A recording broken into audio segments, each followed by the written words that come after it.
Good evening. I apologize for the delay in completing our closed session business. It is 8:20, and we will convene the meeting. Sorry, what did I say? I just told Darren, I just don't feel like my head's in the game just yet. Okay, whatever time it is. Karina, thank you for noting the correct time. All right, and please join me for the Pledge of Allegiance. Ready, begin. I pledge allegiance to the flag of the Republic for which it stands, with liberty and justice for all. Okay. We'll just call that my schedule right there. Okay. Again, thank you for joining us. We do have a quorum tonight with one board member out of the country, so absent, and due to the time change, he couldn't even really call it in. So Roger is missing. We are now on item 3, and that's announcement of actions taken in closed session. Darren, would you please read those out? So with regard to item B2, action was taken, direction was given, board direction was unanimous to continue this case for further review. With regard to item B4, in closed session today by motion of member Darren Drum, seconded by member Dan Summers, the board approved the readmission of student 23-03 commencing on August 19th, 2024. The roll call vote for the board was as follows. Don Perfect, Darren Drum, Dan Summers, Maya Phillips were all in favor. There was nobody in opposition and no abstentions. All right, very good. Thank you for those. We are now on item 4, which is also you, and that is instructions for addressing the governing board. The Ramona Unified School District welcomes your participation at the district's board meetings. Your participation assures us of continuing community interest in our schools. To assist you in the ease of public speaking and or participating in our meetings, the following guidelines are provided. Orange request to be heard cards are available to all audience members who wish to speak on any agenda item and or under the category of item E, which is public comment. These presentations are limited to 3 minutes per person or 15 minutes per item. Please submit your orange cards to the board's recording secretary in advance of the item presentation. Orange request to be heard cards will not be accepted once the agenda item has commenced. Speakers are asked to direct all comments towards the board. All participants are asked to be respectful of other speakers when they are addressing the board. Public comment is set aside for members of the audience to raise issues that are not specifically on the agenda. These presentations are limited to 3 minutes per person or 15 minutes per item. Public comments may be submitted online at the link listed at the top of the agenda. Please note that electronically submitted comments will be printed and distributed to board members, but will not be read aloud during the meeting. Thank you very much. We are now on item 5, and that's approval of the agenda. Thank you, Maya. I'll second. All in favor? Aye. That is unanimous. We're now on item 6, and that's approval of the consent calendar, and those items are marked in the agenda with an asterisk. I'll move approval. Thank Would you. like to consider items F2 and H1 as separate items. Okay. F2 and H1. Okay. I'll amend my motion to include pulling those items for discussion. Okay. All right, very good. We have a first. Do we have a second? I'll second. Thank you, Maya. All in favor? Aye. Aye. That carries unanimously. All right, we're now on section F, Education Services. The first item to I skipped a whole section right there. Yeah, and the reason I got a little thrown off is with that consent calendar, we did approve the hiring of a new staff person. And Brian, would you please make that introduction? Yes, absolutely. Excuse me. Happy to announce our new transportation manager who's here tonight with your family, Miss Kimberly Griffin. Thank you for being here. Could you introduce your family that's with you tonight, please? Could you introduce your family that's with you? Thanks. This is my mother Debbie, my father Phil, and my other half Glenn. Thank you so much for being here. Welcome to Ramona Unified. Very Thank nice. you for being here. Okay, section, and Darren, you're supposed to kick me if I get off track, and now I've done it twice. Okay, section D, recognitions and presentations, and we do have some special people here with us tonight. D1 is recognition of retirees. Members of the board, it's a pleasure tonight we're going to recognize some employees that retired over the summer, and we've invited them tonight. We have a few that have been able to take us up on our offer. And so first, I'm going to ask Mrs. Wilson, Mrs. Long to go over here to hand out our gift. And if I could first ask from Barnett Elementary School, Marcelo Romero, could you come stand right up front here? Just stand there for a second. Marcelo has worked for RUSD for 34 years, most recently as a custodian, and a few comments were shared with him. Our friend and colleague, Marcelo, has been one of Barnett's greatest gifts for many years. Our staff was asked to share something remarkable about Marcelo, and almost every response was about his kindness, hard work, and upbeat spirit. Another staff member said, "We're going to miss hearing thank you That's great. down the hall, and his gentle, joking nature when he emphatically replies, no, to the many requests, but then he happily helps us. Marcelo is one of the few people I've ever known that would make me smile every day with his fist punch greeting. He will be sorely missed. It is a bittersweet moment when a legend retires. There are many heroes in our lives, yet not all wear capes. Marcelo is my hero. He taught me how to have a great work ethic. I want to thank him for all of his hard work and dedication. Barnett will not be the same without Marcelo. In addition to his exceptional daily hard work to keep our school maintained, Marcelo has built trust and positive relationships with his colleagues and students over the course of his tenure in RUSD. He will greatly be missed. Marcelo is the definition of work ethic and how fun work can be as well. Marcelo came and went as he waved goodbye to Barnett and didn't miss his favorite quote once he finished his job on the last day, "Bing, boom, out of here." Congratulations, Marcelo, and thank you for your service. Please go.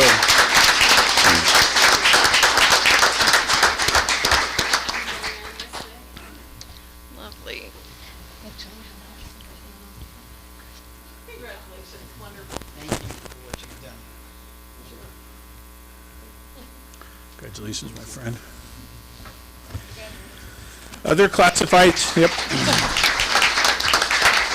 We'd also like to recognize other classified staff who were unable to be with us tonight, but from Mount Woodson Elementary School, Sharon Callahan is retiring after working for RUSD for 38 years, most recently as a paraeducator. Ramona High School, Denise Kelly has worked for RUSD for 14 years as an instructional paraeducator. And at Montecito High School, Karen Neufer has retired after working for RUSD for 18 years, most recently as a guidance information specialist. And from Ramona Elementary School, Brenda Torzak, who worked for RUSD for 17 years as a special education paraeducator. We thank them for their service as well. Now, if I can ask Mr. Tim Hall to come share the spotlight.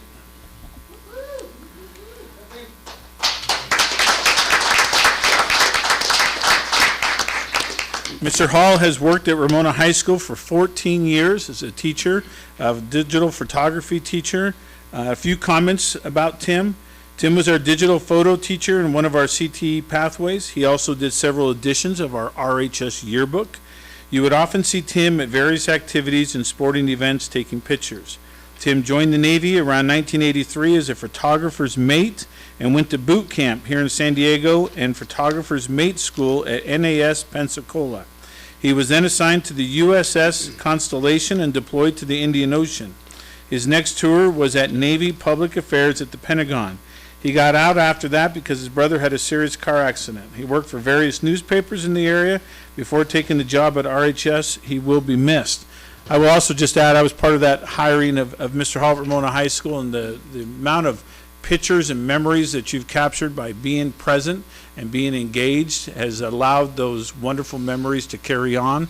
And the work that you've done in actually helping us get the digital photography pathway launched and pressing forward is much appreciated. So congratulations to Mr. Tim Hall.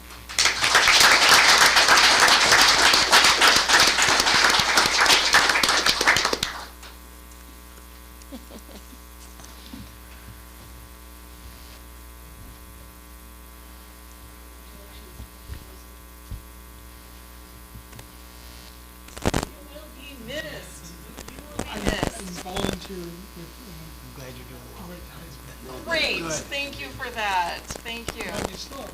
That's okay, we'll take it. Very nice. Congratulations, Tim.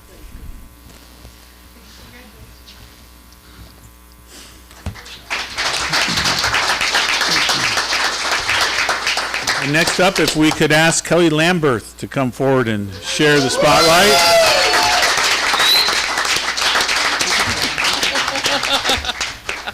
Kelly managed to bring a cheering section with her. Yeah. It's because Kelly has worked for RUSD for 34 years. She began her career as a bus driver, most recently is retiring as the manager of the transportation department. This colleague says, I started working at the transportation department over a year ago, and Kelly was out on leave when I started. That did not stop her from making sure there was a warm welcome note on my desk along with some beautiful flowers. That gesture was the beginning of a great work environment. I always hear how some of our bus drivers tell Kelly how things have been running smoothly ever since she became the transportation manager. They walk into her office to remind her how good of a job she's doing when she thinks things could be going better. Kelly is excited for her new adventure, which will be filled with trips to Idaho to visit her grandkids, bike rides by the beach, and desert trips. She's excited to do all of this during the week to avoid crowds. I am thankful to say that I have worked with one of the best bosses anyone could ask for, and am grateful for her friendship in and outside of work. Kelly, retirement isn't goodbye, it's a fond farewell, and wishes for a wonderful future ahead. And on behalf of the management team as well, we thank you. You've been a wonderful teammate, contributor, and just have always brought a positive attitude and vibe to our gathering. So thank you and congratulations.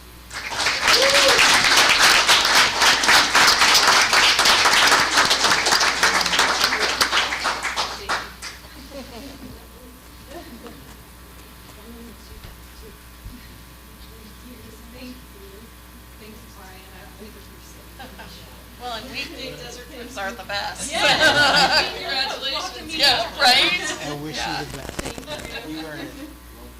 Thank you, we will. Congratulations, Kelly. I will have much more time on my hands now that Kelly's retired. What did you say? Together, all of the retirees, those present and not present, have provided over 169 years of service to the students in RUSD. Oh, very nice. Thank you so much.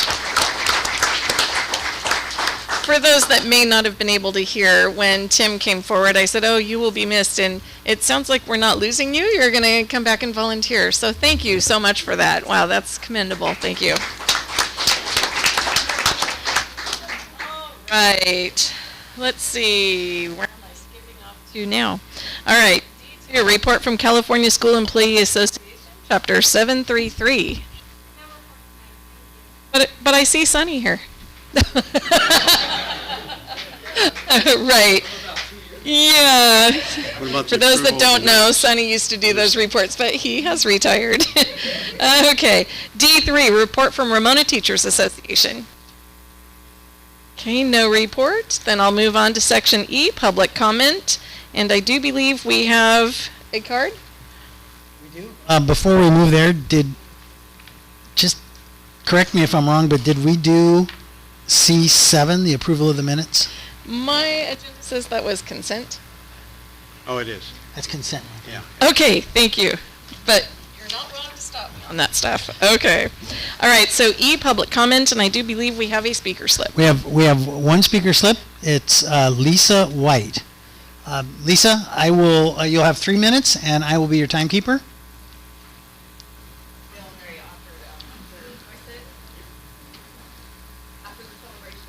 Be having cake and ice cream. Right? Yeah. I like your thinking. So I don't want to change the atmosphere in the room, but I do have a question in regards to Assembly Bill 1955 or 1955. I'm not sure how it's presented. I'd like to know the district's position on this, the parental rights, as well as communication and transparency. And I do have further questions. As far as district position, how does the district plan to address the restrictions imposed by this new law, and what is your stance on the importance of parental involvement in these matters? I don't know, do I keep asking my questions, or do we respond? We're not really allowed to go back and forth and Okay. answer questions, but I'm sure anytime you have a question on the district's position on anything, you could get in touch with Brian at his office, and I I'm have sure he sent would him this email. chat with He's you. nodding like Yeah, yeah. So he's seen this. Yes, so Um, feel free to do that anytime you have a question. Okay. So those are just my comments and communication as far as the transparency and how the district's going to respond to that. Thank Yeah, you so much for speaking yeah. to us and expressing your concerns with that piece of legislation. Just want to thank you for your input. We received it, cabinets received it, and we'll provide a response in Okay. the future, for sure. Thank Thank you. Lisa, I would also like to invite you to email members of the board separately. For sure. Okay. And we can share our personal thoughts with you. Okay. I appreciate that. And our email addresses are available on the website. Okay. I can get them. All right. Thank you. Okay. If I'm on track, we're now on Section F, Education Services. The next item to address is F2, which we pulled from consent, and that is approval of the 2024-2025 Family Engagement Policy.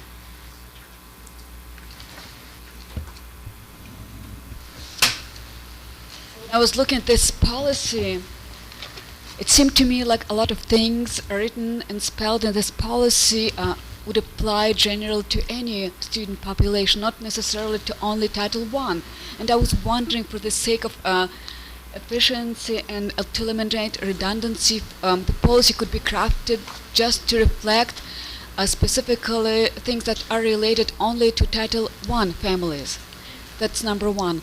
Second, I was also wondering if families who are not Title I, for example, qualified, but they're going to school that is under Title I, are they excluded from participating in this policy, or that policy as a blanket applies to the entire site, no matter if the particular family qualifies for Title I or not?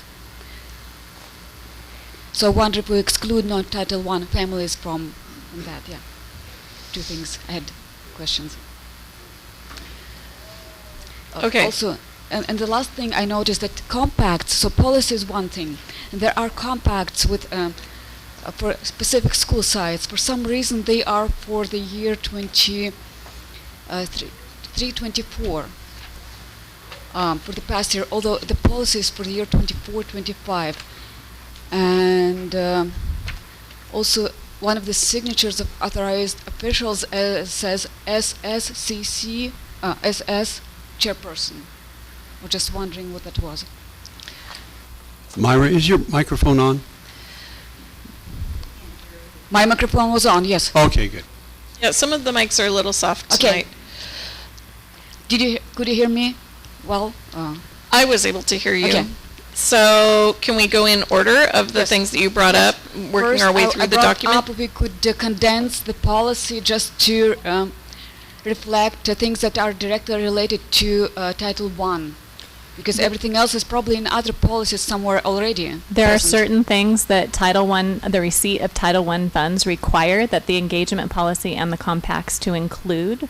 and the involvement of the families at the school site. They're the ones that develop the policy in conjunction with those requirements that are listed on the CDE website. So our policies and our compacts are both in compliance with what the state expects them to have in them, along with the engagement of our parents within those communities. So the district family engagement policy goes to our DLAC committee and our DAC. So that involves more than just Title I families. It involves many families in our representation of across the district. For the Title I schools, that goes to their school site council sees that, along with their other educational partners also see it. And this is also in the RUSD handbook for the schools as well. The reason these are coming forward right now, and the reason you have differing dates on those, is because for FPM, that federal program monitoring, this is one of those evidence items that we discovered in the training last week that should have been brought forward years ago and been approved by the board. And so it's not something that has to be approved every year, especially since these actually don't change really too much year from year, because the CDE has the requirements of what must be in both of them. But it does have to be approved by the board at one point, and these are the schools that are in FPM right now, so we're bringing these forward tonight. So you've got the information for, and actually technically we don't have to have any dates on them, but the way they were posted is what you see here, because we're in process of transitioning from 23-24 to 24-25, and that's why you have the two different dates. Okay, I understand they're written so broadly because all those committees wanted all those things to be in those policies, even though I think a lot of those things are already in a lot of our policies, that other policies as well. Okay. Right. Okay. Right. Okay. And No. then Okay. I know you had something else. So that was the dates. And then you mentioned about SSC Yeah. chairperson. I think that's probably school site council. Yes. Thank you. That's fine. I mean, the abbreviations There's are a lot of crazy in acronyms in education. education. Right? Did you have something more, or did we Yeah, I was touch on each one? wondering, non-Title I families were excluded from provided all those things at the No. school site. They're not. So, okay. As long as the family is in the Title I school, any family, Title I qualified or not? The school-wide School-wide, Title okay. I schools, yes. Okay. Okay. Would you like to make a motion? Oh, I'll make a motion to adopt this policy. Great. Okay, do we have a second? I'll second. Thank you. All in favor? Aye. That carries unanimously. All right, our next item is F3, and that's a report on 2024-2025 back-to-school nights. Yes, Governing Board, this item we bring tonight is an information item. It's outlining our back-to-school night dates and times. This just gives our families the opportunity to come back onto campus and to meet with teachers and hear what the school year is going to be all about. It's a generally very positive night, and there is the timing of the PTA meetings also are listed at the bottom of the document. Okay, thank you. This is an information piece. Karina, on this item, would you be able to send those out with the Google Calendar? That would be great. Thank you. All right. Next item is F4, and that's a report on pilot of instructional materials for fire technology 1, 2, and 3. Yes, Governing Board, on December 14th, the board approved 3 new courses, which will ultimately be a CTE pathway in Ramona Unified for fire science. That would be fire technology 1, 2, and 3. And then in June, the board received these materials for review, and we're just bringing them forward as an information item tonight by the site to let you know that they're going to be participating in a pilot this school year. And we'll be bringing them back for approval at the end of the year. Okay. I just want to real quick thank staff for continuing to look at opportunities to offer CTE pathways to our students. The two of us here had wonderful careers in the fire service and helped us raise families and really live a wonderful lifestyle as a result of it. And I would highly recommend it to anybody who's coming in. So please, let's continue to look for opportunities to broaden the choices of our students. Well said. Thank you very much. And that was information only. No other questions? Okay. The next item is F5, and that's a presentation on Ramona Unified School District technology. Board, tonight I'm really excited to have Keith Wright, our Director of Information and Education Systems, to provide the board with an update on the status of our technology department. Hi, Keith. Hello. First, I have to say I'm pretty disappointed that I thought that crowd was here for me. I know, me too, but here you are, just performing for us. Here I am. Let's just hope we don't have any IT issues during this one. Yeah, I know. No, I made sure. Governing Board and Cabinet, thank you for giving me the opportunity to present to you guys today. I wanted to talk a little bit about who we are, who our department is, where we've come from, where we are now, and then looking forward into the future as to what our plans are in the technology world. Who we are, we're a staff of 9 members. We live in the Education Services Department, so I report to Leslie. I have 1 computer technology supervisor, 5 computer technicians, and then I have 2 people that work in the data support services. So we cover everything, well, we'll talk about what I cover here soon, but we cover everything on the technology side. This is a breakdown of who our employees are. Elizabeth Abarca is a admin assistant that I have that I share with Thrive. I basically have come to the conclusion that she completes me as an administrator because she thinks of a lot of things that I don't, a lot of really good employee benefit kind of things. It's really nice. Kevin Brazelton is my network supervisor. My data support team is Danielle Shaw and a new hire, Becky Holden. So those are the 2 that do all of our data support and manage Power School. My computer technicians, Jesus, Tom, Gina, Karen, and Sean. You guys get to see Sean every board meeting. He sits over here and behind the curtain. So we're a small but mighty team. A little bit about where we've come from. The department, as we know it, has formed in the year 2000. That's when I was hired. Before that, there was one person, actually Kevin Brazelton, my network supervisor, was here as a lone wolf and doing everything.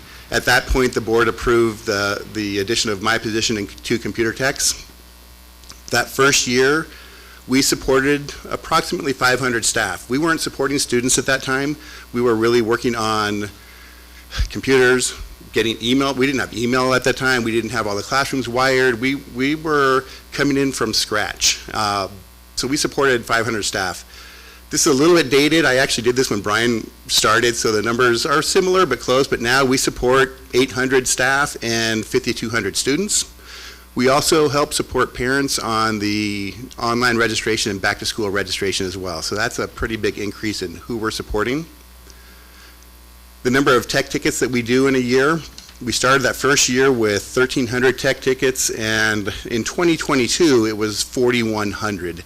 So we're seeing a 315% increase in the amount of tickets that come in, which just is a testament to how much we've done to become ingrained in what we do in this district. How many devices we support? We started that first year with about 500, and we are now up over 8,000 devices that we support. This is laptops, this is classified computers, this is Chromebooks, this is now telephones and printers and projectors and everything that basically plugs in, we are now supporting. So that's a 1,600% increase in the amount of devices that we support. So like I said, we're small but mighty. So that's kind of where we've come from. New responsibilities that we've taken over more recently than others. We took on Power School. So we weren't hosting our student information system, and now we do. The district made that decision when the county retired their legacy system to bring it in-house. So my department supports Power School. We've also moved on the online school registration, so new students coming to the district, we prepare those forms, we prepare that portal for the parents to come in and sign their kids up. We work with the school sites to deliver those records. Back to school management, so the back to school process that we're doing now, every year students have to go to the back to school registration. That is 40, right now, 300 students that have had that completed in the last month. We support that process. We now do state reporting. So that started with CSIS and CBEDS, and now it's CalPads. It has become a huge beast, we like to say, because the state has hired people to figure out how to work with data, and so now they request more and more data. And so Danielle Shaw has done just a fantastic job managing that for us. Data management and integration with PowerSchool, we've been able to integrate hundreds of applications so our students can get seamless access to those applications to help improve learning, help decrease the amount of time that is lost in a day trying to get access to those different applications. We also do data management working with different departments in the district, and right now with the SLIS and SWIDS and the different acronyms that are out there, we provide a lot of reporting, a lot of data reporting of where our students are, and talking about LCFF and unduplicated count. A lot of that data management generates out of our department. We've taken over the phone systems. So this used to be a maintenance thing, and we've taken that over about 2014. That was a nice increase of 750 more devices for us to manage with all the users with that. We're now, with that, taking over intercom systems as well. We're now looking at security cameras, so that has become a big thing. We have a new server that we've put in place. Security cameras are going up, maintenance installs them, and we kind of support the software and run. Whenever there's incidents, we have to pull the video, get it to the sheriff. We work with them closely on that. Website access. Our website and what is on the website has increased tremendously over the years, and we manage that. Coming out of COVID, hotspots. We now provide hotspots to students in really low income or in very rural areas where they have cell access but no network access. We provide hotspots to them. We also will see in the last year a big change in our district. Actually, it's a monumental change in our district. Leslie worked really hard with Cabinet, and Brian got this approved, and Fiscal got it approved to where we brought the purchasing of computers away from the school site's responsibility towards the district responsibility. This is something I've been asking and trying to get for decades. I've been here 24 years, so decades. And I will thank Cabinet for letting us do that. This comes out of COVID. So we provided laptops to all the teachers. We provided Chromebooks to all the students. Those get old quickly. They're mobile devices. Mobile devices don't last that long. So we're now in the process of doing refresh, and we've created refresh cycles for all those devices. So every year, we hit a certain amount of schools. What's been really nice this year is working with Human Resources and Christina Huffman, and working with Fiscal and Daniel Renning, and being able to work and get teachers their laptops before school starts. This is something we haven't been able to do. Laptops were purchased 1st of July when we can get them. We have a list of new employees that are coming to the district. Here's 50 new employees. Here's 145 teachers at the schools that we're refreshing. And we've been able to get through all but 30 of those teachers who have chosen not to come in yet to get their new laptop before school starts, so we don't impact school learning. We don't impact the school day by having to go in and swap out their equipment. We had our first new teacher deployment yesterday, and we have new teacher orientation tomorrow, and in those are computer distributions to new employees. Email address, password, access, everything done so they can work with it before school starts. We also last year closed 4,400 plus tickets, so that number continues to increase. So we are, like I said, small but mighty. We're busy, but we do a really good job at what we're doing. Here's some of the vendors that we work with. This is by no means all of them. We have a good amount of, there's hundreds of applications that we work with, and these are some of the core ones that we go. You'll recognize some of those, but it's a wide variety, and it keeps us on our toes. Where are we going next? So the big thing really where we're going next, and this is on everybody's mind, is cybersecurity. So this has come forefront. And working with our insurance, the JPA, working with the County Office of Education, working with the San Diego Grand Jury recommendations that came out. We've developed a plan. I talked with Brian and with Leslie about this a lot, and we've developed a list of items that we need to move on. And they've discussed it in Cabinet, and Tori's aware of it, Tony's aware of it. This is a the big items, not necessarily big ticket items, but big items in what I call hardening our district. We're hardening our district to protect ourselves from cybersecurity attacks. This is going to be a forever thing moving forward. But we have things that we're moving on, we've already moved on, and we're going to be moving on this next year to 2 years to position ourselves to try to prevent any of the major attacks that have happened. I am very keenly aware of the disruption this does to employees. Our culture, our district culture is very open. Our district culture is very inclusive of bringing your own equipment and doing these things and not being obtrusive. And cybersecurity means we don't get to do that anymore. So we have to start reining in that culture a little bit, which is, my staff is already aware of it. They do multi-factor authentication every day. They're working on something and, oh, you got to break out the phone because, yeah, it's me. People are going to be having their phones and security keys moving around. Another couple of big things there, network device refresh. Again, working through Cabinet, we've been able to set up budgets and forecast for large items, like we have to replace all of our network switches and our routers. We did it 7 years ago. The lifespan on those is 7 to 10 years, so we're getting ready to do that again. We're going to do a Wi-Fi refresh and refresh all of our access points and our controllers. We have approximately 150, 160 access points out there in the district, so we'll go through and refresh those as well. And those are big projects, and they do cost, but one of the things that really helps us pay for this is E-rate. So E-rate is the federal program that gives schools and libraries discounts on different type of technology purchases. The money that people pay for in fees and taxes on their cell phones or on their landlines, some of that goes to the E-rate program. And so schools can use that to get discounts on things. Category 1, that used to be the big category. That was for internet access for school sites.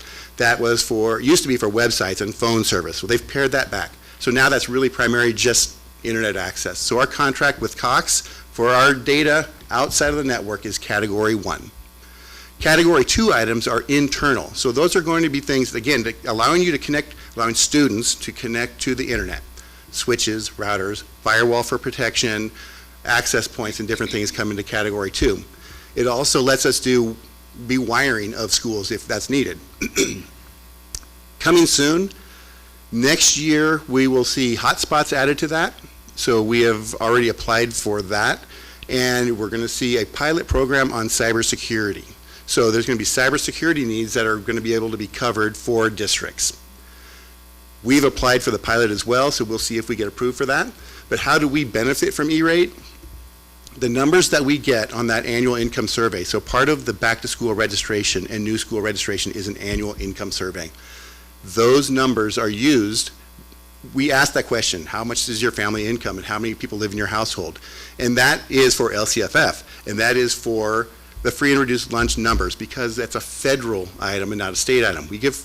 All students have lunch paid for. It's free in California, but the federal still wants those numbers.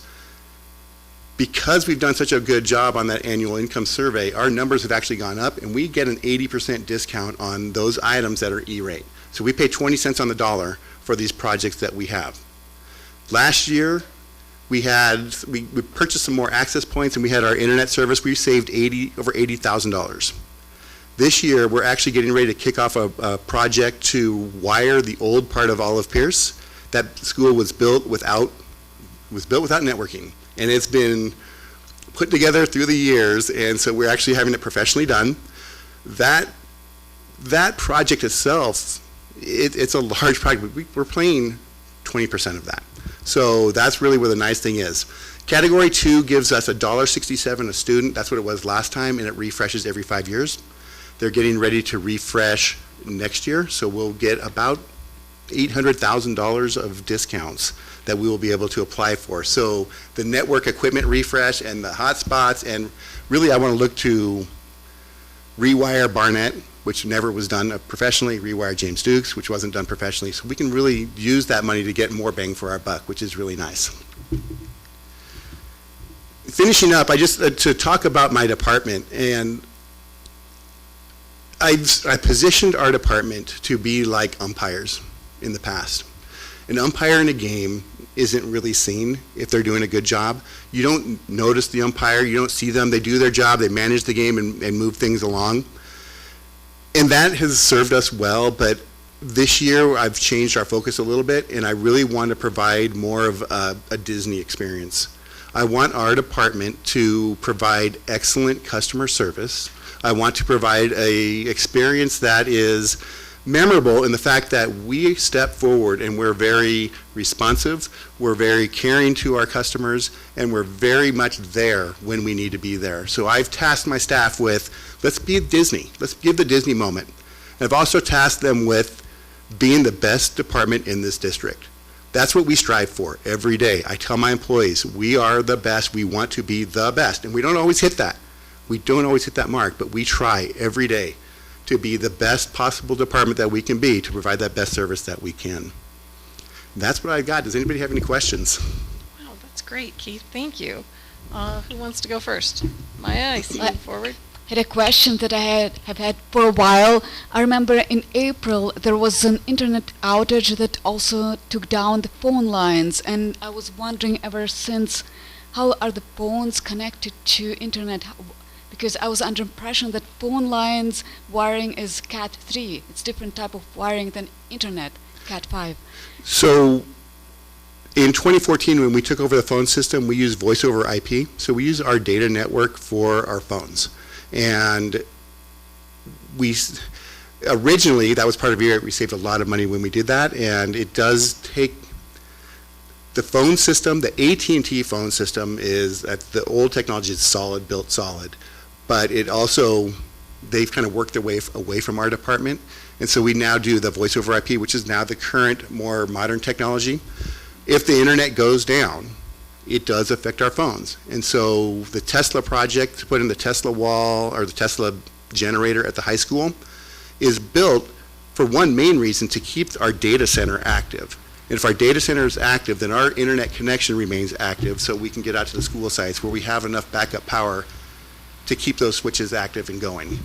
So different technology now. The phone lines go over our regular data network. How does it physically look like? The phone is connected to what? It's connected to a network jack. Okay. So we had one in here, but we just plug the network cable into the back of the phone, and that takes it, instead of a phone cable, it's a category 5 or 6 cable that plugs into it. So it's a little bit thicker. Most of the times, our switches provide power. So it's a power over Ethernet. So the power is provided by the switch, so we don't have to have a power adapter. If that's not available, then we do have power adapters for that. But that is, it looks similar in the fact that there's a cable there. But what's the nice thing about the voice over IP, it does give you other functionality. We have functionality with the Find Me, Follow Me. During COVID, when we had people, nobody was here, we're able to forward those phones off to other, and people's cell phones is what we were doing at that point. One of the things that we're looking at and we talk about is, in case of an emergency, like Mount Woodson, we did evacuation drills, and doing those drills, actually at multiple sites, allows us to really think about the process of how do we keep communication going. And so we will probably have those old AT&T Cat 3 lines there for failover. A lot of our fax lines are still that way. We have it as failover, but we have that technology to shift to cell phones if we need to. Didn't AT&T put something out that they're no longer going to be supporting the old plug-in-the-phone jack analog kind of equipment that we're used to? Yes, they did. So it's not like that's an option for us really moving forward. Right, and that does bring about a couple issues for us with like alarm lines and certain fax lines, so those are going to be addressed. But yeah, AT&T has gotten out of the landline business. They actually, when we went out to contract in our latest, they were our data provider for a while. They really kind of backed away from education for a while. So we have Cox now. We're really happy with them. But yeah, that it's the world is changing in that sense. Right, Dan. Yeah. I want you to take this question as a compliment. You're not planning on retiring anytime soon, are you? No. What's I was hired here, and the board asked that question when I got first hired, and I've been here 24 years, so I've got several more to go. I'm not planning on any time soon going. So thank you. Darren, did you have anything? I have one Okay. more question. Yes, Maya. Yeah, so you explained, you told us about rewiring all of Pierce Middle School, also rewiring Barnett. Could you please explain how is hardwiring better than connecting all the computers to Wi-Fi? And that's a good question. We have a lot of devices that are not Wi-Fi capable, so our intercom systems are all still wired. We also have printers that we don't necessarily put wireless. One of the things that we have to be cognizant of and careful of is overloading a wireless system. With every 3 classrooms, we have 2 access points, and so that's typically fine, but you can get it at a high school when you have 35 kids here and 30, so that's 95 kids, all wireless, and the teachers are wireless. So most of the stuff is, but we still have those hard connections, usually for printers, for the phones, because the phones aren't going to be wireless, and intercoms, different pieces like that, cameras. We don't put the cameras on Wi-Fi. Thank you. Well, thank you very much for coming in, and I think you downplayed a little bit of, what I think is important about what you do, and that is that often you guys you're not just fixing devices, you're keeping things rolling, and sometimes you're dealing with sensitive and confidential issues also, right? So this isn't just some random thing. There's important information there. And I appreciate that you guys maintain confidentiality and that you're timely in what you do for our staff members, because honestly, without our technology, things come to a screeching halt very quickly. And it's when you think about what we use our technology for, you mentioned Power School, so it's tracking attendance, so we know what kids we have on a school campus on any given day. It's grades, it's testing, it's all of it. So thank you. We talk about these things. We talk about tests, and we talk about attendance, and we talk about grades, but we don't really talk about the technology piece that supports all of what we do. So thank you for that. Thank you. You're welcome. I just have to add a few things that Keith didn't touch on, of the amazing work that they do in Keith's department. When I first started, I was in a business course for schools, and I had to interview Keith regarding our network and all the different facets of it, and I kind of thought I had an idea of what went on, and I found out in about a minute and a half that I had no idea. I learned so much from Keith. I don't even know how many pages of notes I took. And I had to apologize him for all the crazy stuff I did as a principal, bringing in new software and never talking to the IT department. I said, oh my gosh, that happened all the time. And so he was so generous with his time and just helping me learn things to be more sensitive to. And so I'm so grateful for that help, for that knowledge and putting it in a layman's terms. The second issue that is huge within Ramona Unified, that is different than any other district I've ever been in or heard of, is their ability to interact and interface with different departments, specifically HR and all our school sites, regarding CalPads. And when I came, I asked how many misassignments we have in a month. And they said, we haven't had any for many years. And I was like, no, I'm talking about misassignments with CalPads not matching what our credentials show. And they're like, no, we haven't had any for years. And I said, that's impossible. There's no way. So I've been in districts where we have hundreds and even thousands in a year, but definitely 60 a month sometimes, which takes an inordinate amount of time to fix. But the preparation they've done and the growth in the learning that they've done, and then reaching out to make sure sites understand that and working with HR to have that network is absolutely unbelievable. So grateful for their work. And the last thing I'll mention was just a visit I had over there a couple weeks ago. And they were all in there, Sean, Jesus, Gina, everyone was around working hard, had a big sign for people to come in. And I said, tell me what you guys are doing. And then they had this box, almost like a milk crate thing, and they were putting something in. I said, what is this for? And they said, those are for all the teachers that will be here at orientation that we haven't heard of yet. These last minute hires, they're going to be in orientation. They're going to hear a bunch of stuff that they need to do on their computers and their own networks, and they're going to be able to because tech is planning for them. They know they know we have that every year. So they definitely, and through that whole conversation, I was there, I think, over an hour. Unfortunately, I didn't plan to be, but I know I took a lot of their time. But they clearly plan for the unknown, the unplanned, the unforeseen, to help make sure the tech needs go forward. And so it's one of the last things we ever hear about, if it's ever come up when we do site visits as well, is that, other than to say that tech department's providing great service. So if you're going to be like Disney, does that mean you're Walt or Mickey? I guess I'd have to be Walt. Okay. Mickey'd be fun too, but Yeah, you have to I have know, a that's voice. true. So thank you very much to you and your whole team. Thank you. Okay.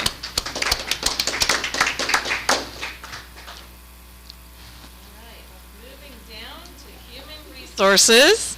We are on item H2, and that's approval of the district calendar for the year 2025-2026. Sorry, whatever it is. H1. We're on G, not H. Pardon me. Okay. Never mind. Okay. Consent. Okay. Item 2, approval of the district calendar for 2025-2026. Members of the board, this is the instructional calendar that has been negotiated between the district, CSEA, and RTA, and this constitutes the work of the calendar committee.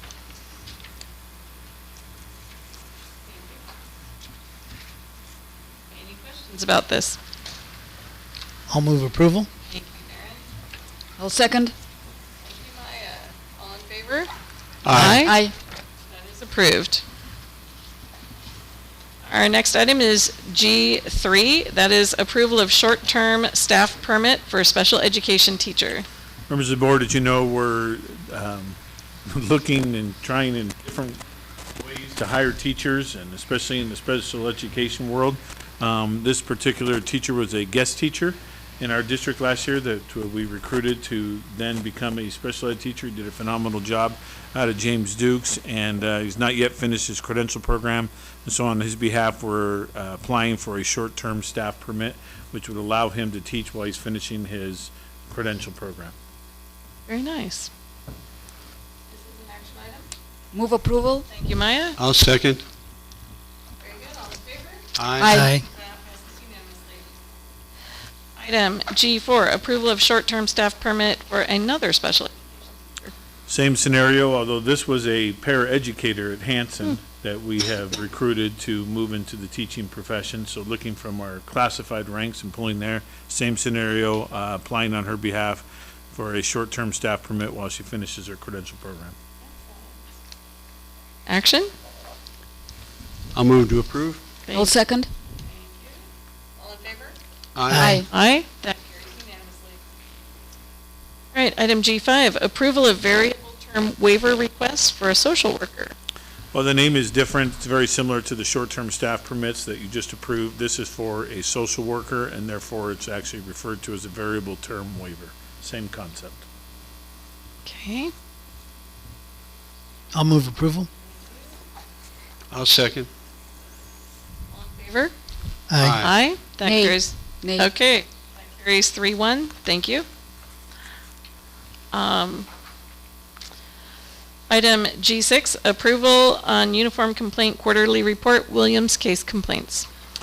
4 times a year we report if we received any Williams case complaints. We have not for the time period of April 1st through June 30th. This is the report. No complaints. That's great. Thank you. This is an action item. I'll move approval. Thank you. I'll second. Thank you. All in favor? Aye. Aye. That is unanimous. All right. Item G7, oral summary of compensation for superintendent of schools. And I'm sorry, President Perfect, I didn't check with you beforehand. Usually there's a board member that reads this. Is that, thank you. All right, I'll take this. This matter is held in the open session of the regular meeting of the governing board in accordance with the Brown Act. Government Code Section 54953, Subdivision C, Item 3, states that prior to taking final action on executive compensation, the board must orally summarize the recommendation for the final action on the salary, compensation, and/or fringe benefits that will be considered. A summary of the compensation provisions in the proposed superintendent's contract is as follows. A term of 3 years commencing July 1, 2023 and ending July 30, 2027. Beginning July 1, 2024, the salary of the superintendent shall be $234,843. The superintendent's annual salary of $234,843 shall remain in effect for the 2025, 26, 26, 27 work years.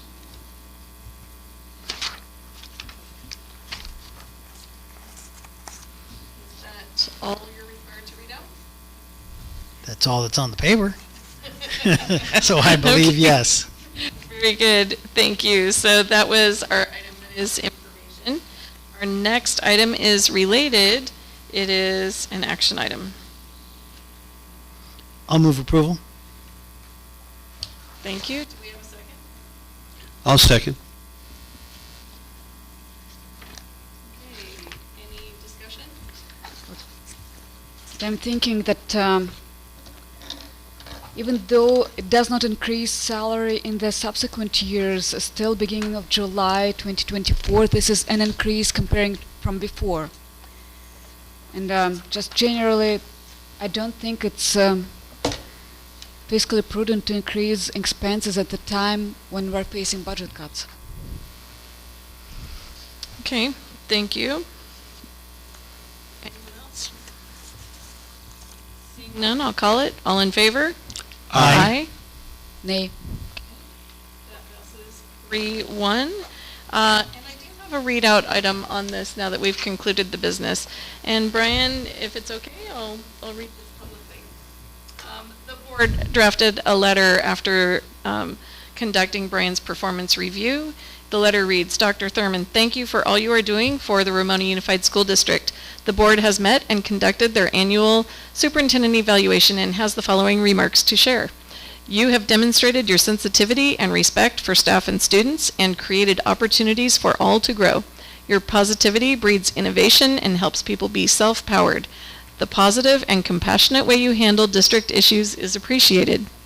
The board applauds you and your team for keeping a focus on learning and encourages you to keep your expectations high, work toward improving test scores and academic achievement for all the students of the district. Summarizing, the board is pleased to record a satisfactory review and looks forward to continue improvement in the district.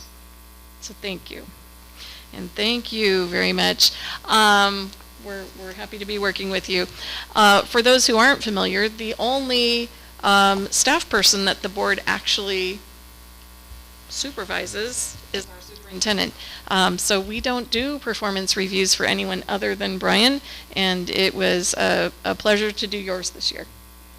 Okay, I can give you this for your file if you would like, and if you'd like a cleaner copy, just let me know. Okay, thank you.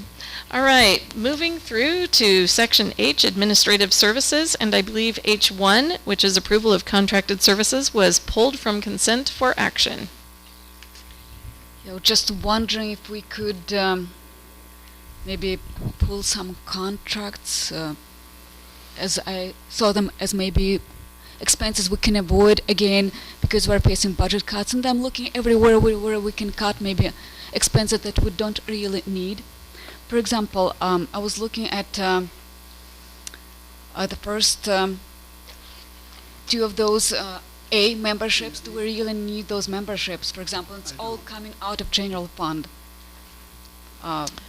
Just hang tight. We're trying to get ourselves Okay. on the correct page.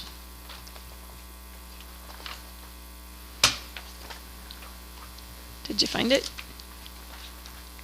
A memberships. Yes. Can we get by without spending money on those memberships? Well, would you like to explain them? Okay.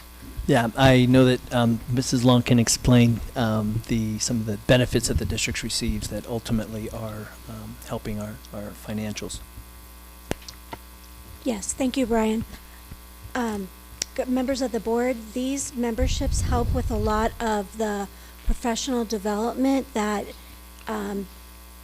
the business services department hasn't received in the last couple years, as we weren't members to the California Association of School Business Officials. There's a lot of new regulations and legislations that are coming through all the time, and they are really good about helping support districts with implementation, knowing what to do, how to roll things out, and they're a very valuable asset for us to have for the support of the staff in the district. And the California Association of School Business Officials, that is a district-wide membership that supports not only business, but ed services, a lot of the departments that fall under my umbrella: food and nutrition, transportation, maintenance, and operations. And as for School Services of California, they are the premier folks that put out all of the supporting documentation with regards to the governor's budget, the May revision, and help us to implement the changes that are necessary with every new budget every year. In addition to that, the Katie and the Sabre reports help us with looking at salaries and benefit comparisons, as well as we use their SEATS program for enrollment projections. So you said we did not have those memberships before, you said? We had school services last year. However, we haven't been members of CASBO. The district, I believe, it was definitely last year. They were not a member, and I am not quite sure on the year before. Mm-hmm. And so we were able to function.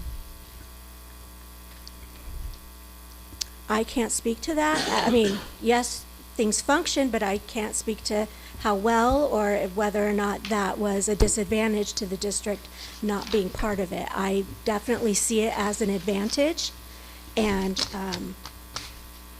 I believe a lot of others do as well. I don't doubt that any of those services have some advantage to use them and spend money on them. My question was to see if we really need to spend, to participate in all of the listed services, yes. Of course, you can find any benefit, all kinds of benefits with everything. Sure. Was there anything else on this list that you wanted to point out? Yes.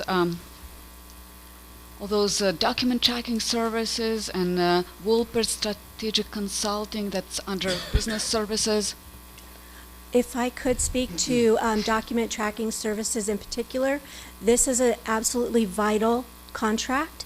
They have our templates for the Student Accountability Report Card, the school plan for student achievement, the SIPSAs, as well as the comprehensive school safety plans and our LCAP. It is an absolutely vital program that we cannot do without. And Wolpert, we are required to have our disclosure compliance notices done on an annual basis because we have debt service for our COPs, and that is an absolutely necessary thing that we are required to do every year. So our COP is costing us $7,500 a year just to do all those compliance reporting on it as well, in addition to the amount of COP itself we're paying? That's correct. It's an additional cost of servicing it, basically. Mm-hmm. Okay. Also, San Diego County Superintendent of Schools training. Do we need more training? Because I know our superintendent got the best training, got the best mentors. Do we need to get more and more training for Are you superintendent? talking about on page 2, the 7,500? That's the... No, 10,000. Okay, that is the... 10 grand, huh? Okay, I'm going to let Leslie speak to that. Right. So that is what we have contracted with SDCOE for the coaching for all of our new principals, our administrators, our assistant principals. They have that coaching support from San Diego County Office of Ed. It's using educator effectiveness funds, which can only be used for professional development for teachers, staff, and administrators. This is temporary funding that will be gone in another couple of years and can't be used for anything other than professional learning and coaching. Let me understand, when we hire principals, aren't they already supposed to know the principal's job? I mean, what more do we need to coach them in? No. When you step into any new role that you've never been in before, you absolutely, in order for us to set them up for success, we need coaching, just like we do for a teacher or any new position that you go into. If you've never done it before, you have no idea what to expect. You have an idea of what your school has taught you, but then you actually step foot into the office or on the campus and you absolutely need coaching. We do that in-house with Cabinet, and we have learning walk buddies, and we do have partnerships, but we also give them a space where it's non-evaluative so that they have that other experience with the county office. Let me understand, so they have no idea how to do that job, but how did we hire them to do that job if they haven't done it before, they didn't know it? Mrs. Wilson did not say that they do not know how to do the job. Every person in any position, from professional sports to professional musicians, have coaches, have people that help and assist them. It's vital that we are able to provide them with support to get through challenges that, as a principal, they may see something that none of us have seen as previous site leaders. So it's an absolute critical service that we do this.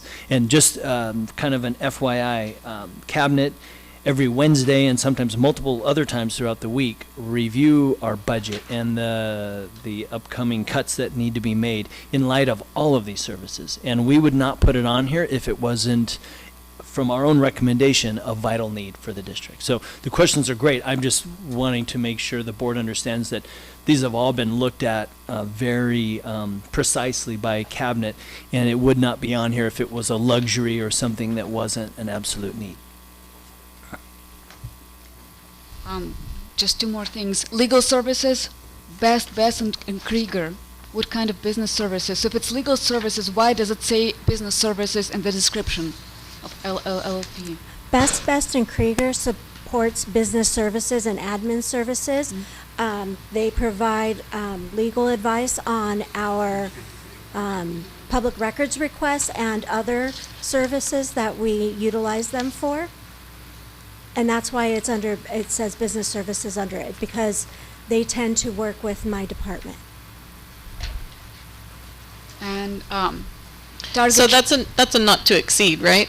Exactly. So no, it's not a set Okay. dollar amount. No. It would just be not more than that. Yes. Okay.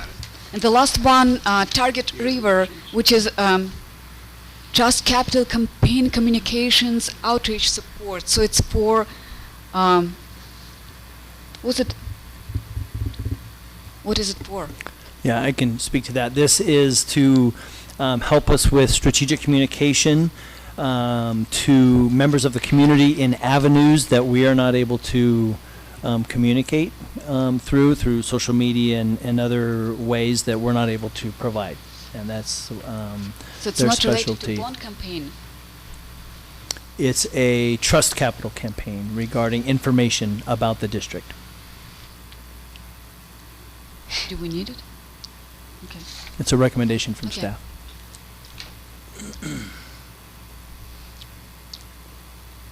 I got a question. Thank you.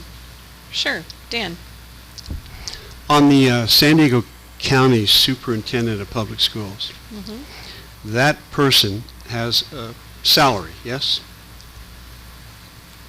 As the Superintendent of San Diego County Public Schools.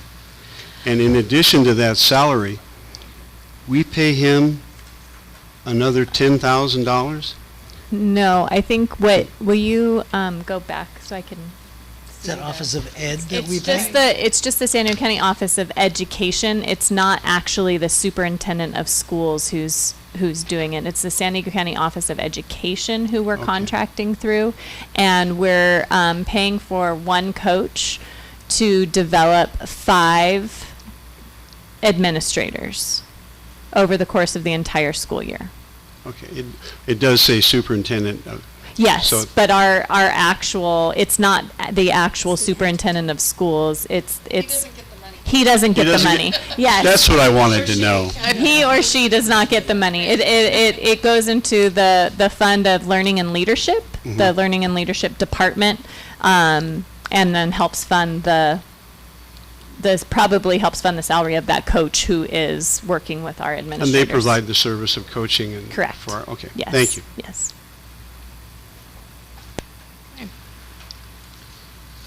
Any further questions? No. Anybody like to move approval? I'll make a motion for approval. Thank you. Do we have a second? I'll second. Thank you. All in favor? Aye. That carries unanimously. Thank you. Thanks for answering the questions, too. There's a lot for board members to understand when we're looking at contracted services.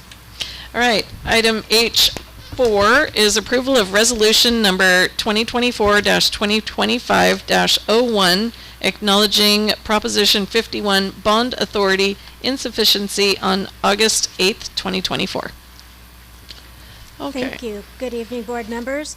A board resolution acknowledging the insufficiency of Proposition 51 Bond Authority is required because the funds allocated by Prop 51, which authorized the issuance of bonds for K-12 and community college facility projects, have been fully obligated to projects listed under the applications received beyond Bond Authority wait list. Prop 51 passed in 2016 and it provided $9 billion for educational facilities, but due to the high demand and numerous approved projects, the bond funds have diminished.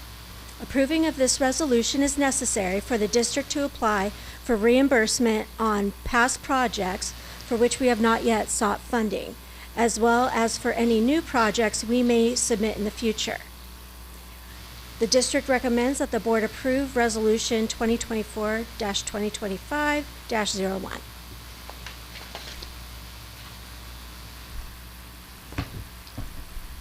Okay. Do we all understand what that means? Okay, it's an action item. I'll move approval. Thank you. I'll second. Thank you. Any conversation, questions? All in favor? Aye. That carries unanimously. All right, item H5 is approval of acceptance of gifts. Thank you. This evening, the district is recommending that the board approve 3 generous donations that were provided to the district for a variety of purposes.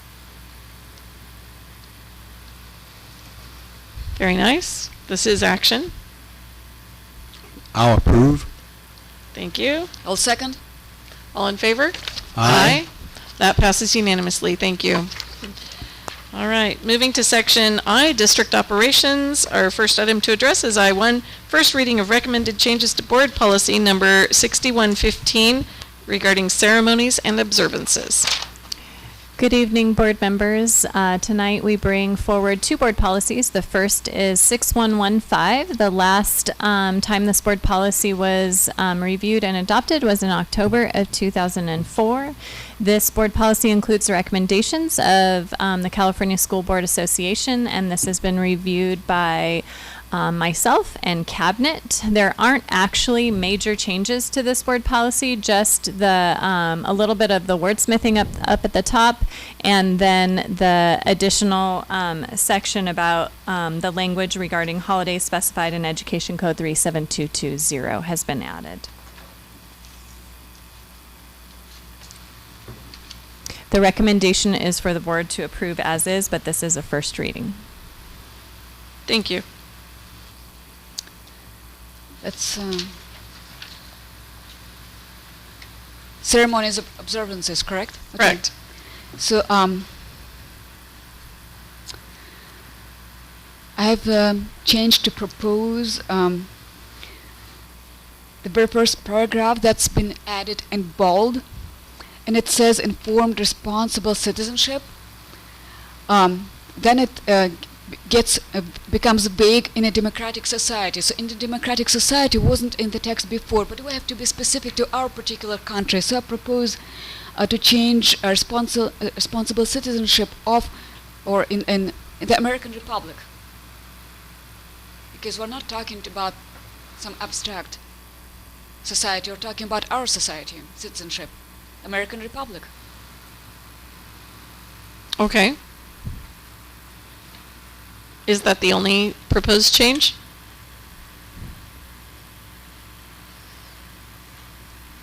Citizenship in the American Republic or citizenship of the American Republic, whatever grammatical is more appropriate or correct. I understand. Any comments about that?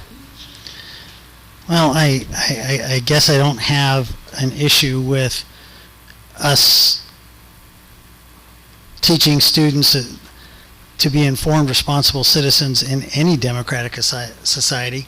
I'm comfortable with it being any democratic society. It doesn't only have it's not a requirement that it's here. I think it's a positive trait and something that we want them to recognize across the country, across the world, actually, not just across the country. So I would not support that change in language. I would say we're an American school here. Sorry, I didn't hear you. I think we should be specific. Because we're... Disagree? Yeah.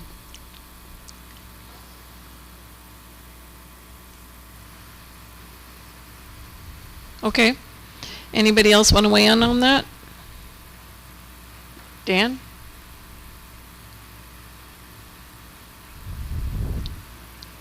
I think it's been wordsmithed considerably, and I'm comfortable with what it says now.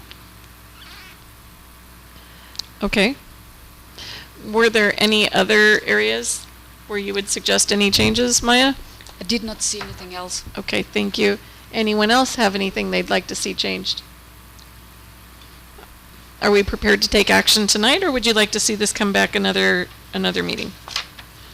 I'll move for approval of this policy in its current form.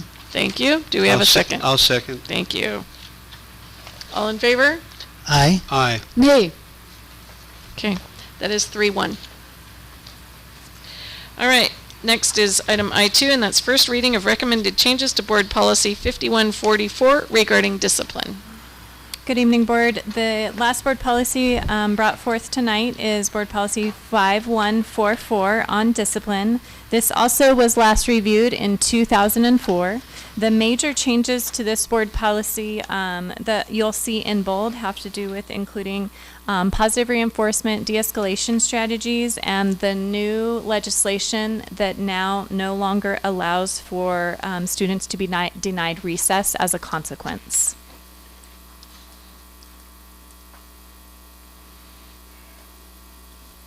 Okay. Questions, concerns, motions? I'll make a comment. I disagree with taking that option away from our teachers, but it's in the education code. We don't have a choice. They didn't ask us for our opinion before they wrote it. So having said that, I will move to approve this in its current form. Thank you. Do we have a second? I'll second. Thank you. Any other questions, concerns? Yeah, I have a question. It's- I think it goes beyond recess, doesn't it? I mean, not only can we not, as a means of discipline, deny recess to a student, there's other things that might be denied. Things you can't do to kids. Yeah. That's Like a loaded question. I know. I'm thinking in terms of activities that the teacher can deny the student. Recess, Yeah, we can't take away recess. well, that's what it says. Can't Yeah. you? Are there other things? there are Can other we take away things. field trips? Can we keep them after school? Yeah, those what- kind of What issues. is that? We used to be able to suspend for things that we can't suspend for either. Right. We would need to follow whatever the legal requirements are of Ed Code for if we were going to suspend them from something as a means of correction for suspension. There are fewer and fewer things that we can exclude children from. The idea is that we're looking to correct the behavior in a positive way. I believe that many of our staff are in agreement with Mr. Drum in that they appreciated the flexibility in that, and they also are learning other means of correction. So, community service, different types of things that can be done in lieu of taking away the time that they have to get that energy out and to spend time with their peers and all of those things. Okay, let me take it a step further. This is kind of where I'm going with it. Let's say the football coach has a football player who is misbehaving, who is disruptive, who doesn't follow instructions. Can the football coach then remove him from the football team? That would be a yes. That would be a yes. That's an extracurricular after-school activity. That's not within the school day. Okay, Yes. thanks for clarifying. Yes. Okay, so we do have a motion and a second. All in favor? Aye. Aye. Carries unanimously. All right, item I3 is first reading of proposed board policy number 0420.4. Yes. New one. Thank you, members of the board. This is a new policy to our existing board policies that really outlines the details of how we are to address a charter school petition. It gives the timelines and for us to respond. One of the reasons for this policy being updated was the change in the law for any petitions that were denied by a school district.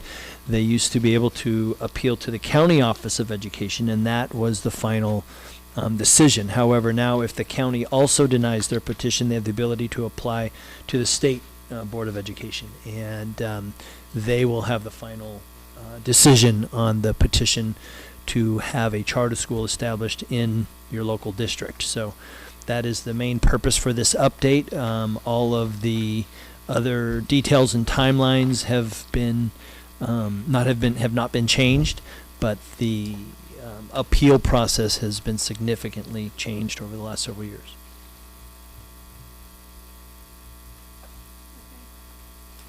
Has everyone had ample time to study this? It is a new board policy. Okay, ready to move forward? I am. I'll move approval. I don't like it, but I'll move approval. Right. Is there a second? Second. All in favor? Aye. Aye. That carries unanimously. All right, we are now on item I4, presentation of Lord Architecture's progress update. Yes, thank you, members of the board and public. We have this evening Catherine Lord, principal architect with Lord Architecture, and she has been working with us and with our CTE staff and going back and forth getting input, and has a presentation tonight to show us some progress, drafts of buildings and potential locations, and I think you're going to like this presentation.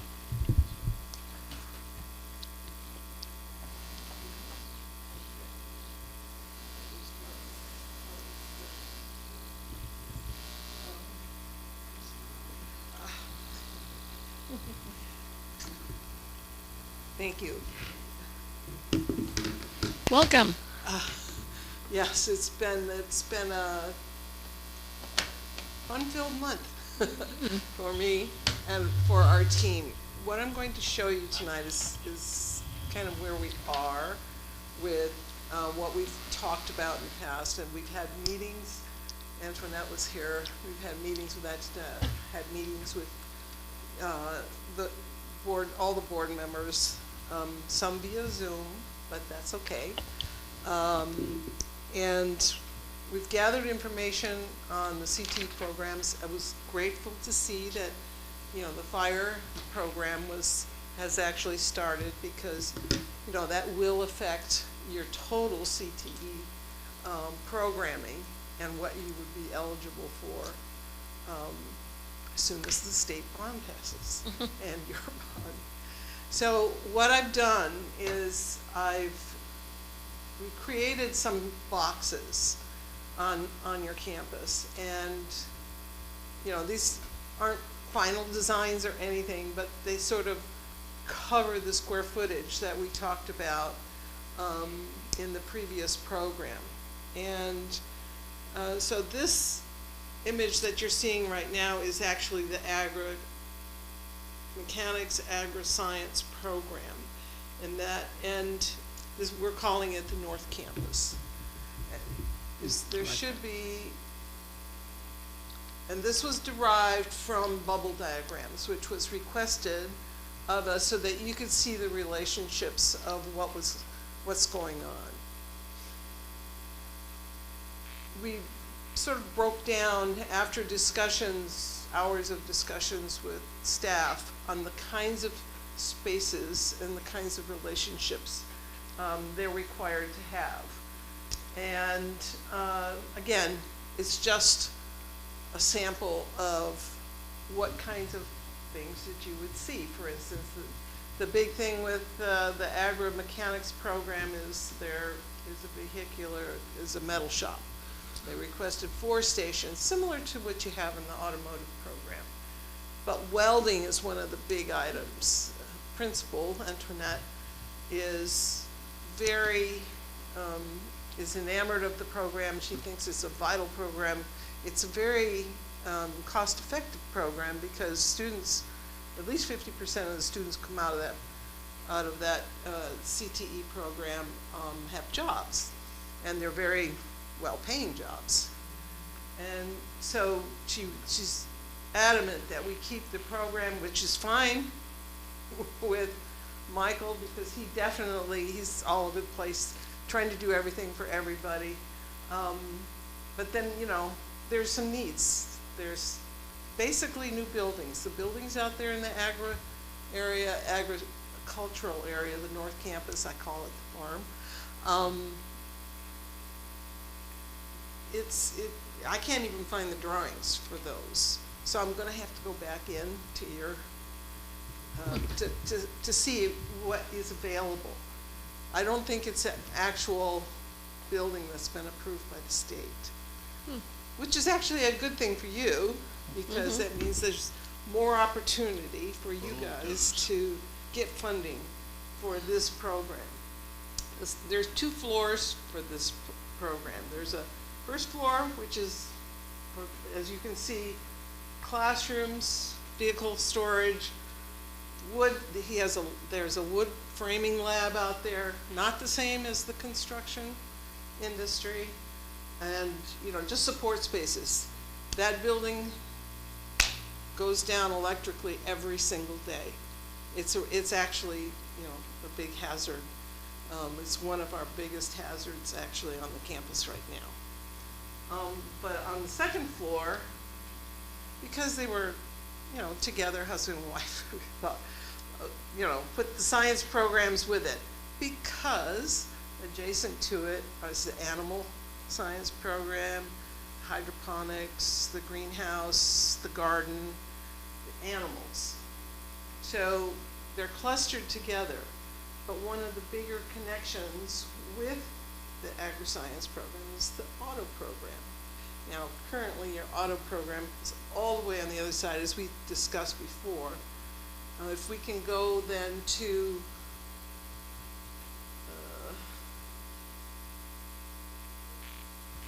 one more. Huh? Oh, I'm sorry. Oh. Oh, okay, sorry. All right. All right.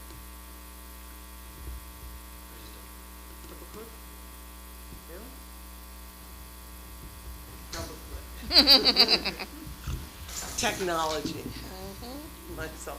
Anyway, so basically the agri-science program, agri-mechanics program, and the automotive program create this barrier to the rest of the school, but it actually, because it's 2 stories, you have a presence now on San Vicente Boulevard, because it's adjacent, it's immediately adjacent to the roadway, but it creates a barrier for the students who come in from the main campus. So this is the entry into the automotive program. So we create, I didn't unfortunately bring a site plan because I can show you. What does it say? But what it does is it creates a family. It creates around the stream that comes down in the wintertime. And it creates a outdoor space for the students. Someplace that is safe for them, they have parking, and it's all protected, but connected, and duplication of spaces as much as possible, which is something that Roger was talking about, making sure we don't duplicate all the support services, the restrooms, the lockers, the things that are needed for the students, so they can change into the clothes that are appropriate to what they're doing. And the student, does this have a pointer? Oh, yeah, it does. Oh, but it dies there. It works, I think, over there. Oh. I need a green one. If you go down, can you go down? There we go. All these programs are highly successful, as we've talked about before. The vehicle shop is approximately 8 stations, one of them being probably a electric car station. They were very, everything needs to be very linear in an automobile program. So we have to have as much space as possible at the ground level. Outdoor space, of course, moving vehicles in and out. And then a new program, auto body repair, because that's actually where the money is now, apparently. And you already have a paint booth, so you're almost ready to go with that, yes? Would this facility be where our existing facility is? No. So somewhere different? This is in the North Campus. Okay, Here. that's fine.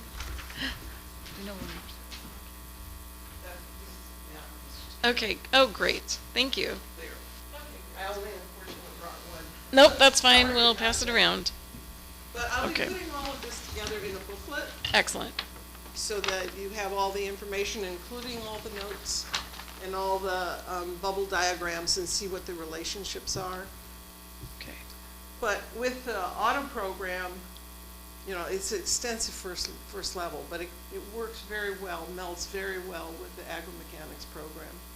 And they can both use the welding services, and they have special projects. They don't have to move things in and out that they have all the time just to get to something. Right now, they have to move, in the agri-mechanics program, they have to move their trailers. They build trailers. And in order to work on another trailer, they have to take it out. If they want to work in their welding program, they have to take the trailer out. So there's a lot of moving of parts and pieces, and there's a lot of stuff that could probably gotten rid of. There's a lot of extra stuff. I mean, they do magnificent things with what they have. I'm sure that's their treasures. Yes. Yeah. But if they're not working, Right. Go down, okay. So, but on top of this, then, and this was a controversial discussion that I had with Roger. Go down to the next one. I almost went to. Was that I was putting ROTC back, ROTC back with the Right. automotive program. And he has a different concept. And his concept, well, we can talk about it later. That's why I'm saying these are just boxes right now. But I put on top of the automotive program, I put ROTC there because it's a nice long space, and they can use it for their shooting gallery or, their range. They have 25 stations. They are number 12 in the country. Their program ranks number 12. they're that good, and they send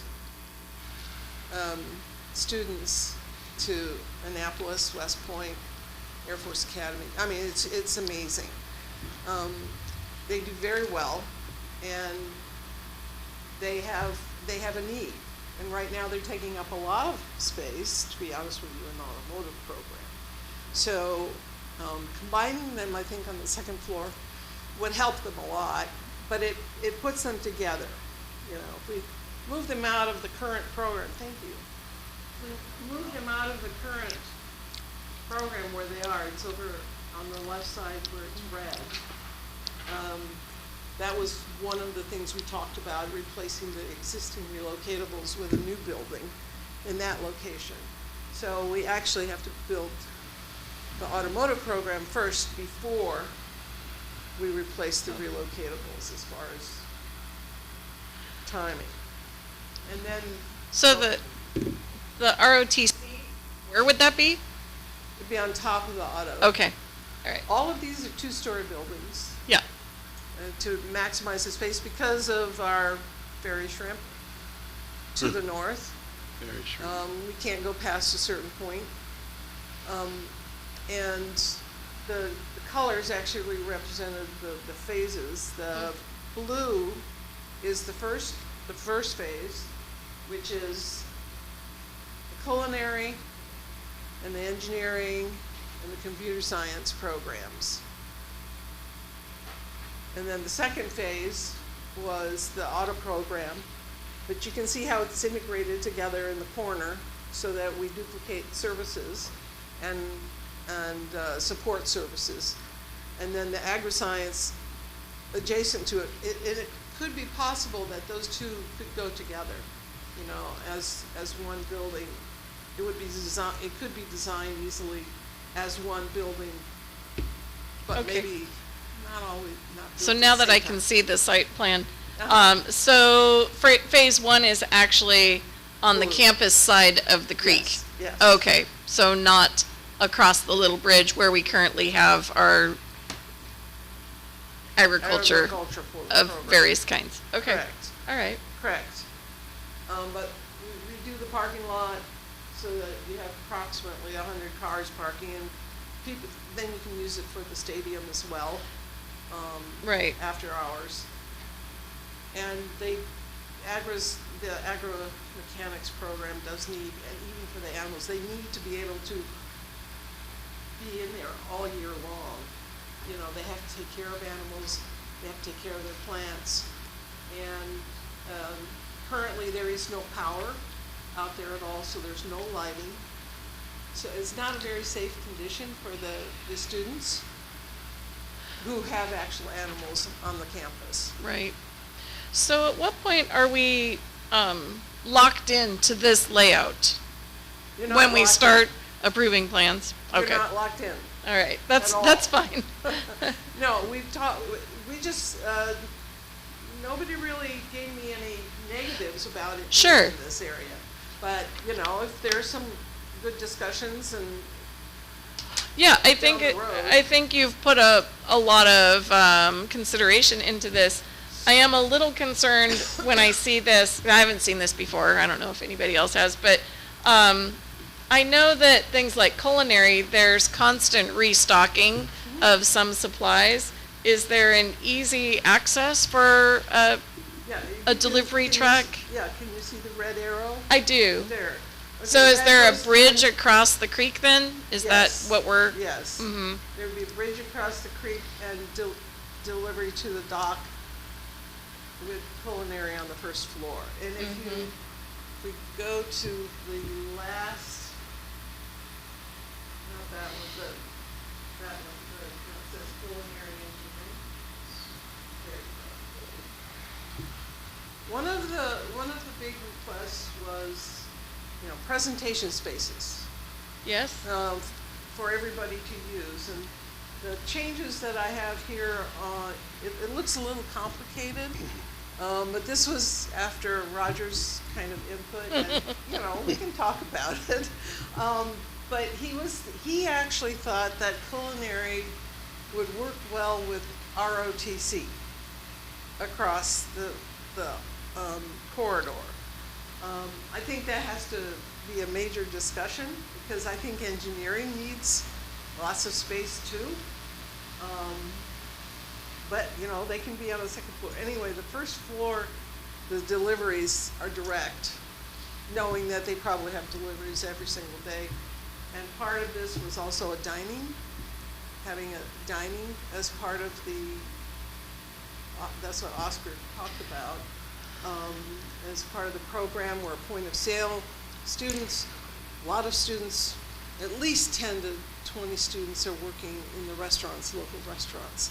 They're all getting their certificates, their work visa, not visas, but their, you know, their work credentials. And the kitchen needs to be safe for them. Right now, it's just not a safe environment. Sure. And then on top of this area, the second floor, is where all the computer sciences would be, the photography lab. It was nice to see your retired teacher here, because he unfortunately wasn't available to us, but it's nice to know that he's going to be available again. You know, it's a photo studio. It's a not something that the students have at the high school. You have it over at the middle school right now, but not at, and it's a different situation. Antoinette was telling me that one of the things that they have to be careful of is when you do videotaping of students, or you do a videotape, you really need to edit it before you put it out, you know, and in the rest of the school. So having that, you know, unless it's something like Saturday Night Live, you know, where they have everybody Right. sitting at the desk, but, you know, things happen even there. So they're very aware of making sure that all the students are protected, I guess you could say, but they have tons of equipment, they have lots of stuff that they need storage for computer sciences, and the big thing is the presentation space. So by putting it in the first building, it helps sort of ground the whole complex, and everybody can use it. Okay. And so with that, I'm going to put, like I said, I'm going to put all this together in a booklet, but if we need to discuss more on the locations, then we can. You know, what I didn't want to do was replace baseball fields, softball fields, and pool, you know, at this point, because it just increases your, the amount of money you have to put towards the project. Unless there's a good reason for finding another location. You know, we haven't really had a major discussion about that yet. Right. Which we probably should. And then we did a couple of flybys so that you could see what it looks like incorporated into the campus.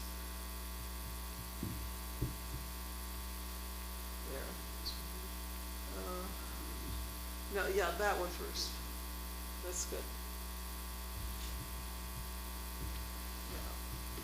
So these were, we worked on this actually for quite a while to make sure that we had your existing campus pretty well dialed in. Unfortunately, Google Maps doesn't show the mountains in the background, so we still have We to know they're there. build the mountains. But this is what I was saying, this would be the north campus, or the farm, and trying to create a central space that's for all the students to be able to use for their experiments, for their testing, for all their different activities. Oops.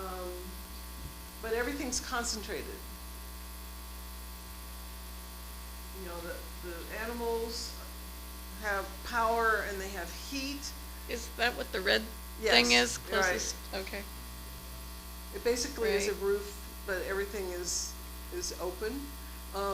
The request from Michael was to be able to drive a trailer, back it in, so they could load the animals, because they take them out every week. Mhm.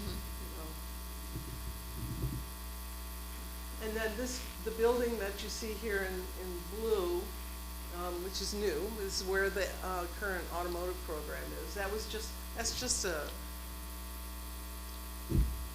replacement for the 25, 30 relocatable buildings that you have right now, if you want to do it.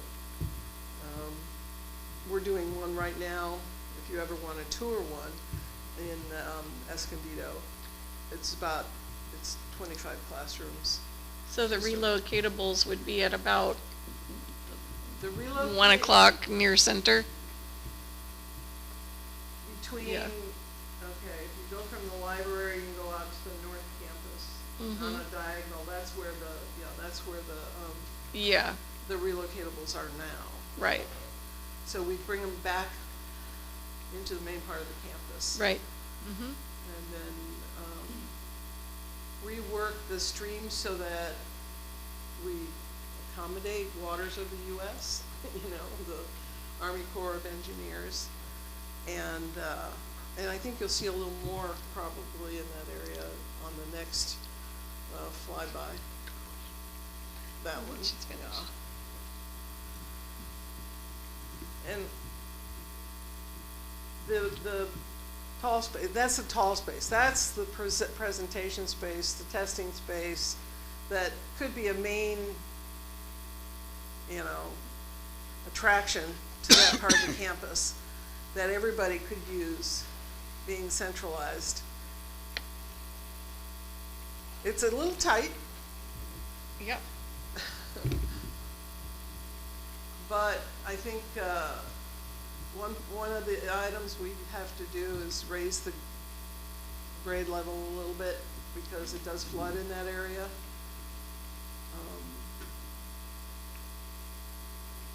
But I'm sure that a negotiation with Army Corps, whoever's in charge of that. I don't know, Brian, I still need that report. Yeah, yeah. And then different kinds of greenhouses, there's, Roger brought up hydroponics. There's different ways of doing hydroponics. And then there's this whole green area that you see over here to the right is actually for the garden. They want an orchard. There's all sorts of things that they would love to be able to do, but there's no water and there's no power Yet. out there right now. So that's part of what we're talking about are the utilities and infrastructure for this end of the campus that is usable and workable as part of your school.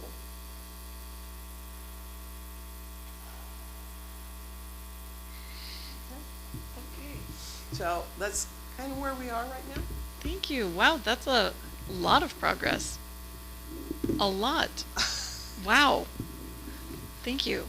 Well, I thought that we needed to have some kind of consolidation of Yes. thought processes, and it's usually a place that we can start and Yes. then progress and address some of the things that we haven't been able to really talk about or had time to. Well, it's really This point. exciting to see this, and I think I need a little more time to digest it. But Dan, did you have any comments or questions? Yeah, I had a question about the creek, which runs through the North Campus, and I like the name North Campus a lot.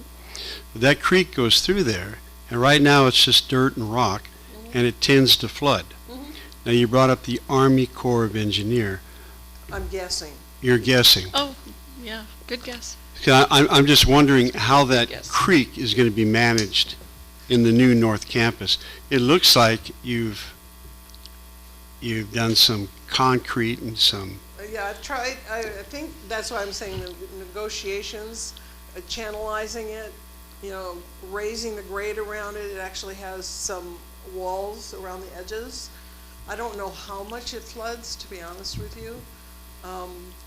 But I know that all I know is that it floods, you know, it gets into the buildings.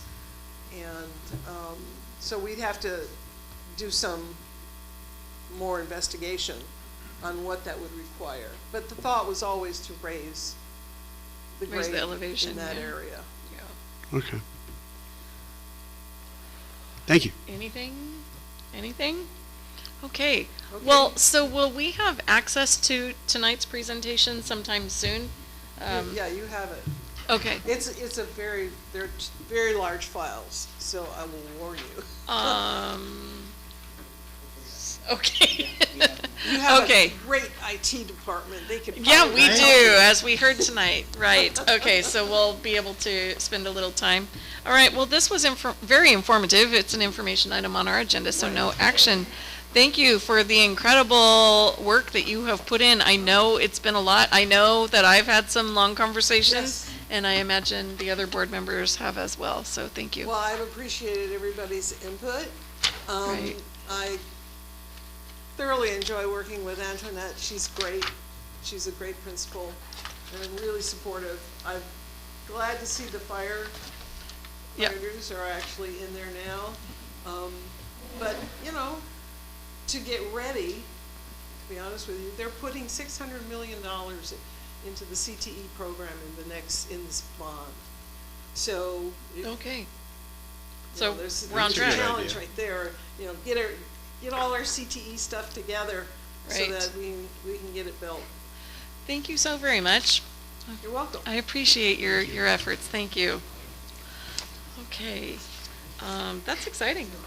Yes, Maya.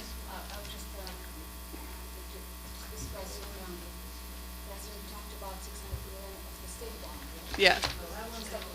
Yes. Yes. Also, Don, I noticed something, going back to the consent calendar. Yes. Couple of minutes.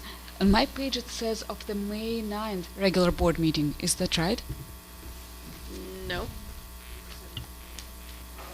But thank you. Approval of minutes, agenda Okay. item. All right, thank you. Yes. All right. You got it, Karina? So in our agenda, it says we were approving May 9th meeting minutes, but we know that it was our most recent board meeting, Which was not May 9th. it was June 27th or so. Okay, thank you. Yep. All right, thank you, Maya, for that. All right, we are now on I-5, and that is superintendent report. Yes, thank you, President Perfect. Good evening, members of the board and staff that are with us in public. We appreciate you being here. Today marks our 44th day since the school year ended. Also marks 6 more work days until the 24-25 school year begins. So the amount of work projects and organization planning that has taken place throughout these last 44 days has been extraordinary.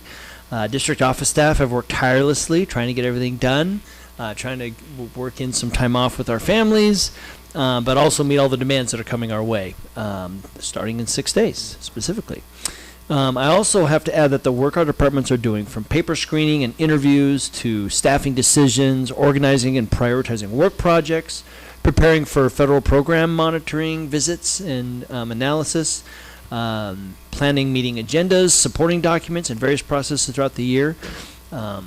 All these tasks, in my opinion, from walking around and connecting with different departments, are being handled through a continuous improvement type of lens. So many times when I walk into a department, for example, when I walked in tech, they're saying, well, last year we did this, and the previous years we did this, this, and this. However, this year we're changing it up to do this and this and this. And I see that everywhere, from Thrive to tech to M&O, which is just refreshing, and it ultimately provides better service for our all of our RUSD staff, students, families, everybody, that we're on the continuous improvement type of mindset. I also like to visit our departments periodically and just sort of drop by and say hello. And I do it throughout the year. However, this summer I think is the first time I've walked into some of these departments, and they've been having a little mini meeting or maybe a little professional development on a type of software or something, but they are so engrossed they don't even see me when I come in. And so I'll usually just sort of back out and move on, not to interrupt them, but sometimes I do interrupt just to say hello because I'll watch for a few minutes. So that's been really entertaining, but great to see our staff just so engaged and working hard for our staff. Many of our administrators came back on August 1st for our ALT retreat, Administrative Leadership Team retreat. And after hearing some updates and new requirements from all the different district divisions, we spent some time focusing on celebrations, including the significant work projects throughout the previous school year and the summer, the 1,400 laptops that Information Education Services has been working on, the 460 Families Thrive has been working with, over 100 new positions that that HR has been hiring staff for, not new positions, but hiring staff for current positions that we've had open. And just all of the work that's been going on. We wanted to highlight that to make sure the administrators were aware of that as they came back. We also highlighted upcoming considerations that will have varying degrees of impact on all employees in the near future, including the recent approval of the bond resolution, the budget reductions of $2.2 million that will be occurring over the next couple of years, and also preliminary student achievement information from assessments that occurred towards the end of last school year. We also focused on being present for the critical work that we all do every day, and we recognize that there are many distractions that come our way, maybe even more distractions coming as we start this school year. We reviewed some information from a book titled Undistracted by Bob Goff. One of the quotes we reviewed was the following. It says, "Sometimes you get so distracted that you lose sight of why you're doing what you're doing and who you're doing it for." So we really talked about that, about how we serve each other, how we serve our students, how we serve our families, and how we can really support each other in doing that. We also discussed enjoying the present and not following into the challenges of I'll be happy someday when I get that new software, when I get the new laptop, when this work order gets done, just so that we can be prepared more to serve right where we are, right at the present moment, without feeling like we have to wait for the perfect circumstance. This was basically summarized in a Bob Goff quote that said, "Be where your feet are." So we talked about that in some of our groups during that retreat. We have a lot of work to do this year in a lot of areas, but I know that our staff and leadership are ready to take on these challenges as we focus on what is in front of us, address our distractions, and really striving to be where our feet are in order to effectively serve our community every single day. So huge gratitude to our administrators going through that and Cabinet for helping plan that and implement that day. And we've got that embedded in ongoing ALT meetings and certificated ALT meetings. And but most of all, just to our staff that are out there every single day. And I noticed probably for the last 4 or 5 days at least, we've had hundreds of students on the high school campus. The parking lot's been packed. So there's a lot going on already, and we're just looking forward to getting started. So thank you. Very nice, thank you. Okay, board member reports. Dan, do you have anything? Yeah, I would like to say, on behalf of Kathy Lord's work, I cannot imagine being an architect and having 100 different people coming at me with demands and suggestions and ideas. And to be the reception of all of that, and then try to put together a plan that makes everybody happy. That's a very difficult task. And I want to say that the last part of her presentation, where she did the aerial view of the campus that she's proposing, was very encouraging. I really liked that. But I want to recognize her for her professionalism and the work she's done so far. Thank you. Darren? Good to go. Maya, anything? No. Okay. And I just have one brief comment, sort of related to what you said, Brian, and that is about our staff that's been working. And I know you mentioned August 1st as a start date, but you and I absolutely know that there were staff members working before that. In fact, I encountered, one of the days that I met with you, we encountered one of our veteran principals meeting with a new hire principal out in the community and creating a very welcoming situation for that new staff member and I'm sure for the others as well. So I was really encouraged to see that. It left me with good feeling that day. So, all right. I don't think we have any other public comment at this time, but we do need to go back to closed session. There will not be a report out from that closed session. Next board meeting is listed as September 12th. Okay.